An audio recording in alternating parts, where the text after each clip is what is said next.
Comedian प्रणित मोरे ह्याचा एक stand up comedy show त्यातल्या वादग्रस्त कंटेंटमुळे सध्या अडचणीत सापडलेला आहे आणि याच वादग्रस्त कंटेंटवरती आता कारवाई झाली आहे जी महाराष्ट्र सायबर सेलने केली आहे। स्टँडअप कॉमेडियन प्रणित मोरेवरती गुन्हा दाखल झालाय।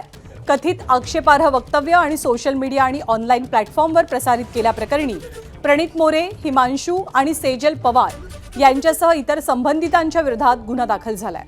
तपासणी दरम्यान सोशल मीडिया प्लॅटफॉर्मवरती प्रसारित झालेल्या काही व्हिडिओ क्लिप्समध्ये महिलांबद्दल अवमानजनक विधानं आढळून आल्याचा दावा महाराष्ट्र सायबर सेलने केलाय।